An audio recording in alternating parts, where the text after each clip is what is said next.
बिस्मिल्लाहिर्रहमानिर्रहीम। All is well के साथ मैं आप लोगों का दोस्त मोहम्मद अंसार। किसान दोस्तों, आजकल जो गंदम की बिजाई है अल्हम्दुलिल्लाह शुरू हो गई है। अल्लाह ताला हर किसी के रिज़्क़ में बरकत डाले, मिसाली पैदावार ले अपने बच्चों के लिए और मुल्क के लिए। दोस्तों, हमारे काफ़ी सारे दोस्त हैं जो अभी बिजाई कर चुके हैं। तकरीबन 900 में से अगर कह दें तो 10 लोग हैं जो जिन्होंने बिजाई शुरू कर दी है, और उन 10 में से तकरीबन 3 ने फास्फोरस DAP खाद इस्तेमाल की है, बाकी ने बिल्कुल खाद का इस्तेमाल भी नहीं किया। दोस्तों, जो फास्फोरस खाद होती है जिसे हम लोकल ज़बान में आजकल तो ज़्यादा मशहूर DAP है, जिसे एक सोर्स है DAP, ये बहुत मशहूर है गंदम के हवाले से। अगर आपने अच्छी पैदावार लेनी है, आपने मिसाली पैदावार लेनी है, तो DAP का इस्तेमाल करना इंतहाई ज़रूरी होता है। ये मैं भी आपको टेक्निकली तौर पर बता रहा हूँ कि जो गंदम का पौधा होता है इसकी जो खुराक है 50 से 60% जो है फास्फोरस है। बाकी दूसरी खुराकें जैसे नाइट्रोजन हो गया, पोटाश हो गई, या फिर दूसरे जो मैक्रो खादें हैं जिंक, आयरन, बोरॉन, मैग्नीज वगैरह, जो सबसे ज़्यादा सबसे मेन खुराक है वो फास्फोरस खुराक है। और पहले जो एक ही फास्फोरस का सोर्स था हमारे पास, वो सिर्फ DAP था। DAP के अलावा कोई चीज़ नहीं थी इसके मुतबादिल। लेकिन अल्हम्दुलिल्लाह एग्रेरियन कंपनियों ने, एग्रीकल्चर की जो ज़राअत की कंपनी है, उन्होंने इसका मुतबादिल बना लिया है, और ऐसा मुतबादिल बनाया है कि उसका लाजवाब मुतबादिल है। अगर आप वो इस्तेमाल करें, उसको टेक्निकल तौर पर देखें, तो मैं कहता हूँ जो आप DAP इस्तेमाल करते हैं उसके बराबर वो जो सोर्स दूसरा है BOP का, जिसे बायो ऑर्गेनोफॉस्फेट कहते हैं, वो DAP से बहुत अच्छा और ज़मीन के लिए, हमारी ज़मीन के लिए बहुत ही मुफीद है। दोस्तों, हमारे काश्तकार ने DAP का इस्तेमाल करके ऐसे किया कि अब ज़मीन जो है वो पत्थर बन गई है। 30 से 40 साल आप आगे चले जाएं तो उस वक्त हमारे जो काश्तकार थे, हमारे जो आबा अजदाद थे, वो इस बैल के ज़रिए हल चलाते थे। ज़मीन इतना नरम थी कि बैल के ज़रिए हल चलाते थे। लेकिन DAP का काफ़ी सारा इस्तेमाल करके आज ऐसी हो गया है कि आप मैसी 240 भी नाकाम हो गया हमारी ज़मीनों पर, 260 भी नाकाम हो गया, 375 और 385 हैं जो हमारे रकबे को आप अच्छी तरह से बना लेते हैं। उसकी मेन वजह यही है कि हमारी ज़मीन ज़्यादा सख्त हो गई है DAP का इस्तेमाल करके। दोस्तों, इसके अलावा जो दूसरी बात है कि अब हमारी ज़मीन का जो बुखार है, टम्परेचर है, वो भी ज़्यादा हो गया है। जो नॉर्मल टम्परेचर है हमारी ज़मीन का वो 7.5 है। उस जिस ज़मीन का pH अगर 7.5 है तो वो ठीक है, 8 तक भी ठीक है, 8.5 तक, मतलब आगे 8 से प्लस अगर चला जाए तो वो ज़मीन ऐसे समझो बुखार की हालत में है। अगर आप लोग अपनी ज़मीन का तज्ज़िया करा लें, अगर pH लेवल चेक करवा लें, तो मेरे ख्याल में इस वक्त 9+ है, 9.5 है। ऐसे समझो जे आप लोगों का टेम्परेचर 98 डिग्री है, तो जब आपको 102 या 103 पर बुखार होता है तो आप लोगों के साथ क्या गुजरती है। तो ज़मीन को भी ऐसे ले लें।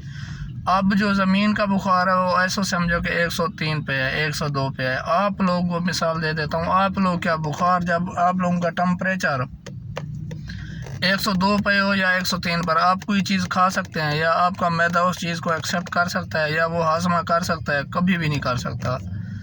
अब जो हालत हो गया हमारी ज़मीन की भी यही हालत है। जो ज़मीन का बुखार है वो 9 से ऊपर चला गया है। इस वक्त जो हमारी ज़मीन है बिल्कुल जो किसी भी एलिमेंट को सही तरह से इस्तेमाल नहीं कर रही।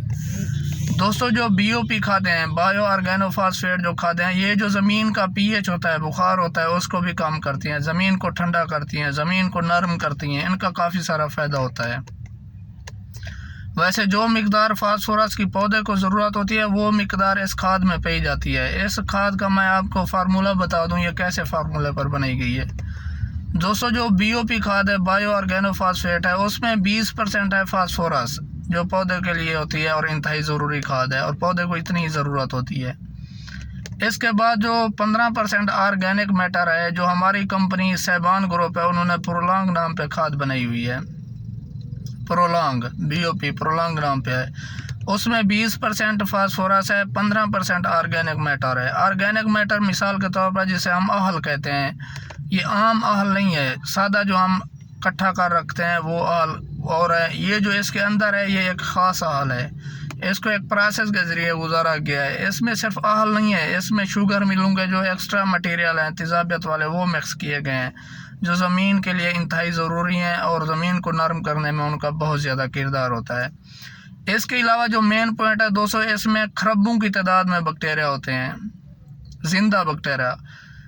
और वो बैक्टीरिया का क्या काम होता है, वो ज़मीन के अंदर जो फौज शुदा DAP पड़ी होती है, हम लोगों ने काफ़ी ज़्यादा DAP इस्तेमाल करके ज़मीन को पत्थर बना लिया। DAP की एक लहर है हमारे रकबे के अंदर 1-2 फुट के लिए, जो रकबा बहुत सख्त है।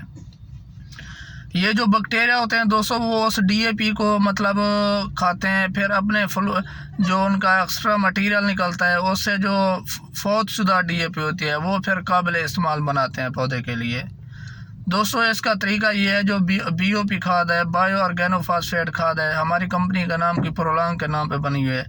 दोस्तों इसका तरीका ये है कि आप ज़मीन की तैयारी में इस्तेमाल करें। 1 बोरी 50 kg की है, आप 1 बोरी ज़मीन की तैयारी में इस्तेमाल करें और इसके साथ 10 kg यूरिया का छट्टा भी करें। इसका जो फंक्शन होता है काम करने का है, वो ये बता दूं कि जो बायो ऑर्गेनोफॉस्फेट जितना भी खादें हैं ये 15 से 20 दिन में अपना काम करना शुरू कर देती हैं, लेकिन शुरू में जब पौधा ग्रो करता है, जर्मिनेशन करता है, तो उस वक्त वो ये जो खादें हैं पौधे को मुहैया नहीं हो सकती, जिसकी वजह से पौधा थोड़ा बहुत वीकनेस का शिकार होता है। लोग कहते हैं कि ये खादें यार ख़त्म, 2 नंबर खादें हैं इस तरह से। लेकिन दोस्तों ये बहुत ही अहम खादें और इनका फंक्शन मैं बता रहा हूँ। ये 15 से 20 दिन से अपना काम शुरू करना मतलब वर्किंग करना शुरू कर देती हैं।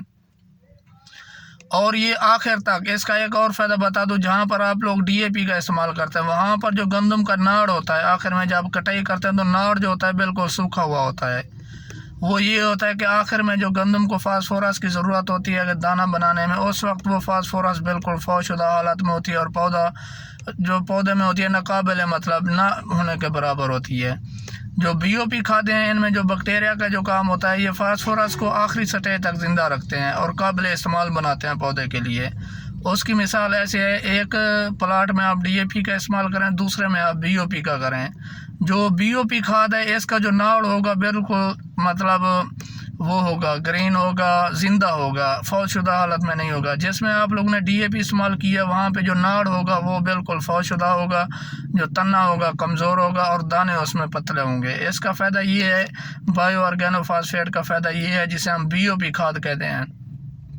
इसका फ़ायदा ये होता है कि इसमें जो फास्फोरस होती है, जो बैक्टीरिया होते हैं, वो बैक्टीरिया फास्फोरस खाद को मतलब मोबिलाइज़ करते हैं, हर लिहाज से वो पौधे को आखिरी स्टेज तक भी मुहैया करते हैं, जिसकी वजह से आपकी पैदावार में भी इजाफा होता है और आपका पौधा जो होता है वो सेहतमंद और हरना होता है। दूसरी बात यह है कि अगर आप इसको 2 फसलों में इस्तेमाल करें BOP खाद को, अगले साल अपने रकबे को नरम हालत में ऐसे फेंकें कि आपको अंदाज़ा भी नहीं है। दोस्तों आप लोग DAP की परेशानी को छोड़ें, वो महंगी है, तो आप BOP का इस्तेमाल लाजमी करें। अगर मुझसे किसी भी किस्म की कोई गलती या कोताही या किसी में गलत मैसेज हो गया हो तो आप कमेंट में कह सकते हैं। Thank you very much. आपका दोस्त मोहम्मद अंसर।